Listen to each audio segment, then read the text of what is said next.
വന്യരായ ശൈഖുനാ ഖുത്ബുൽ ആലം Sheikh Madavoor ഖദ്ദസല്ലാഹു സിർറുൽ അസീസ് എത്ര വാചകങ്ങൾ ശൈഖുനാ ആ രൂപത്തിൽ പറഞ്ഞിട്ടുള്ളത്. ഈ ലോകം മുഴുവനും നിയന്ത്രിക്കുന്ന ആളാണ് ഞാൻ എന്നത് ബോധ്യപ്പെടുത്തിക്കൊണ്ട് പലരോടും പലതും ശൈഖുന പറഞ്ഞില്ലേ.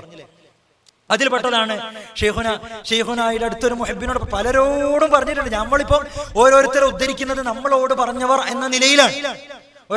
ഷെയ്ഖുനായുടെ അടുക്കൽ നിരന്തരം വന്നുകൊണ്ടിരുന്ന മുഹബ്ബിനോട് ഷെയ്ഖുന പറയാം, നോക്കൂ ഞാൻ ആരാണെന്നറിയുമോ, ഞാൻ അറിയാതെ ഇവിടെ ഒരു ഇല പോലും അനങ്ങുന്നില്ല കേട്ടോ. അതാണ്, ഇവിടെ ഒരു ഇല അനങ്ങണമെങ്കിൽ അവരറിയണം. ആ രൂപത്തിൽ ഈ പ്രത്യക്ഷ ലോകത്ത് തന്നെ അവർക്കുള്ള തസറുഫ് തന്നെയാണ് മഹാന്മാർ പലപ്പോഴും ആവർത്തിച്ചു പറഞ്ഞിട്ടുള്ളത്. ഇലയനക്കങ്ങൾ അവരറിയും. മഹാനരായ യൂസുഫ് നബ്ഹാനി തങ്ങൾ അവിടുത്തെ അഫ്ളലുസ് സ്വലവാത്ത് അലാ സയ്യിദി സാദാത്ത് എന്ന ഗ്രന്ഥത്തിൽ ശൈഖുൽ അക്ബർ ഇബ്നുൽ അറബി തങ്ങളെ ഉദ്ധരിച്ചുകൊണ്ട് പറയുന്നുണ്ട്, ഫലാ തതഹറകു ദർറത്തുൻ ഫിൽ കൗനി ഇല്ലാ ബിഇൽമിഹി. ലോകത്ത് ഒരു അണു പോലും ചലിക്കുകയില്ല ഇല്ലാ ബിഇൽമിഹി. ആ അൽ ഖുത്ബിന്റെ ഖുത്ബു ദായിറത്തുൽ വജൂദിന്റെ അറിവില്ലാതെ ഒരു അണു പോലും ചലിക്കൂല. വലാ തസ്കുനു ഇല്ലാ ബിഹുക്മിഹി ലിഅന്നഹു മദ്ഹറുൽ ഹഖ് വമഅദിനുസ് സിദ്ഖ്.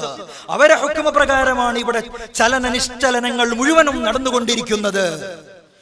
റിഫായി ശൈഖ് തങ്ങൾ അതേ വാചകം പറഞ്ഞല്ലോ. കവാകിബ് ദുരിയയിൽ കാണാം, അൽ ഖുത്ബുൽ ഗൗസ് യുത്ലിഉഹു അല്ലാഹു അലാ ഗൈബിഹി ഫലാ തംബുതു ശജറത്തുൻ വലാ തഖ്ദുറു വറഖത്തുൻ ഇല്ലാ ബിഇൽമിഹി. അവരെ ഇൽമില്ലാതെ ഒരു മരവും ഇവിടെ മുളക്കുകയില്ല, ഒരൊറ്റ ഇല പോലും പച്ചിലയായി വരികയില്ല, പച്ചപ്പ് വരില്ല, ഇല്ലാ ബിഇൽമിഹി, അവരെ അറിവില്ലാതെ. അപ്പൊ ഈ ചലന നിശ്ചലങ്ങൾ മുഴുവനും നിയന്ത്രിക്കുന്നവർ തന്നെയാണത്. അതല്ലേ ഗൗസുല്ലാഹ് പറഞ്ഞത്, വഅഅലാമു നബ്തൽ അർളി കം മിൻ നബാതതി വഅഅലാമു റംലൽ അർളി കം ഹുവ റംലതി. ലോകത്തുള്ള സസ്യലതാദികളുടെ ഒക്കെ എണ്ണങ്ങൾ എനിക്കറിയാം, മണൽത്തരികളുടെ കണക്കുകൾ എനിക്കറിയാം. അതൊക്കെ ആലങ്കാരിക പ്രയോഗങ്ങളല്ല, എല്ലാം അറിയുന്നത് തന്നെയാണ്.